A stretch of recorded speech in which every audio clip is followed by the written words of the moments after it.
Now, from the Action 4 studios, the best high school coverage from all over the Rio Grande Valley. It's time for Sunday Night Sports Extra.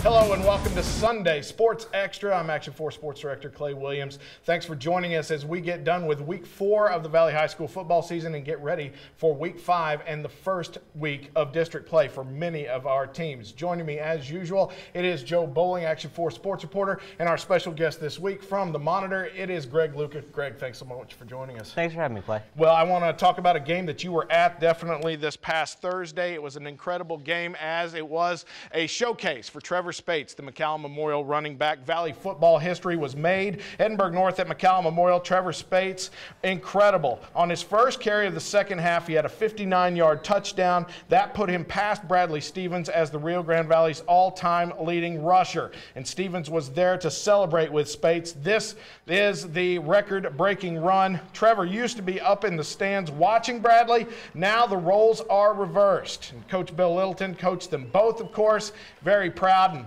let's hear from Bradley and Trevor after the game. I saw him in the stands, up there when I was a junior and senior, and saw him and his dad up there. So it's kind of great to kind of see the transition where now he's down here and he's breaking records. Great kid. Couldn't think of a better person to break my record. It's a great feeling. I remember being 5, being in the stands, watching Bradley do his thing. So I'm glad it's my time now. It is his time as Spates becomes the Rio Grande Valley's all-time leading rusher, 338 yards and 6 touchdowns on Thursday. Bradley said that the most he ever got in a game was 7, but right now for the season, over 1,100 yards, close to 1,216 touchdowns. His career now, he has 7,856 yards, on pace for almost 3,000 yards, but that's still a little short of Meshach Rivas' single-season Rio Grande Valley record of 3,330 yards and 47 touchdowns. Greg, I mentioned it. You were there. You were at the game.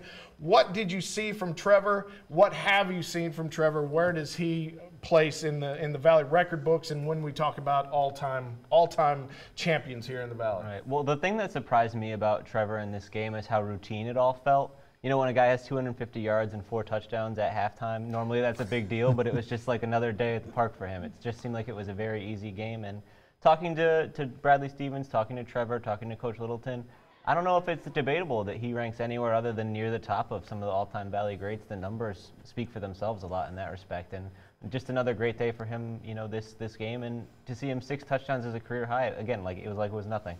Another 1,000 yards, which is definitely attainable, and he will be in the top 5 all-time in the state of Texas. You saw him against San Benito. You saw him this last game against Edinburgh North. What was the difference? He wasn't quite as angry in this game, Edinburgh North, was he? No, he wasn't quite as angry because he wasn't touched. Right. The other games he was having to run over a few guys. This time, I said it when I got back from the game, Clay. I couldn't believe how easy he made it look. It was like the easiest 300-plus yard game he did. And I had some people I was looking last night, they were saying, talk to me when he's breaking the state record. Don't talk to me about this. And I'm like, he was on pace, folks, to get 600 yards and at least 10 touchdowns in a game. Was pulled early in the third quarter. So how many yards do you want him to get? If you're wanting to break the records, I think he could do that at this current pace. Greg, what changes now that district starts in District 36A? Defenses will be definitely lining up in the box to stop him because now everything counts. Do you expect him to go ahead and keep those rushing yards going now that we're in district play and he's going to have to be taking on teams that are trying to push for the playoffs? Well, as much as he's run for and as many carries as he's had these first 4 games, there's been no signs of wear and tear or slowing down or fatigue within games even, and week to week, same thing. This time they were coming off a short week because they played Saturday and then they came back and played Thursday, and he looked, 100% just cruising out there. So I don't know that these teams proved that they can stop him last year, and I don't have any reason to believe that would be different this time around. No, it doesn't seem like it would be. Meanwhile, across the city of McAllen, we're talking about the McAllen Bulldogs, who went on the road to Corpus Christi Carroll this past week and ended up getting rolled 47-14. The Carroll Tigers didn't allow a first down to McAllen until early in the second quarter. Josh McGowan still looked good, 26 carries, 156 yards, but now McAllen falls to 1-3 going into the playoff push for district play. Joe, McAllen Memorial 4-0. They didn't play anybody outside the Valley. Mac High, they're 1-3. What's the difference there? Is this what Coach Brewer wanted to steal his team to get ready for this play? upside to playing these big teams out of district and out of the area is that you get to see some different types of offenses, different defenses, different athleticism. Downside, detractors. You're 1-3. You only won one football game. Your offense doesn't do this, doesn't do this, doesn't do this. I think he's fine. I think he got exactly what he wanted. He wanted to win those football games. He wanted to compete a little better probably this week, but he got what he wanted. He wanted a true test, and he wanted to get looks outside of this area.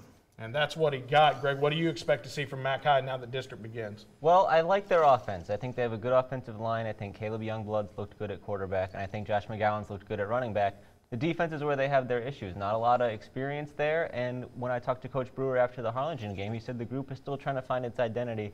I don't know that this is the game where they found it, so that's probably still a work in progress, and if they can come together, they can still be a pretty big force in this district, I would think. All right, well, we are coming right back on Sunday Sports Extra. Greg and Joe will join me as we get ready to look at some of the early district showdowns that will be coming your way, including one that might be for a big playoff berth in District 32-6A. And we'll talk about that, plus Harlingen and the big drive against Weslaco. We break it all down next when Sports Extra continues.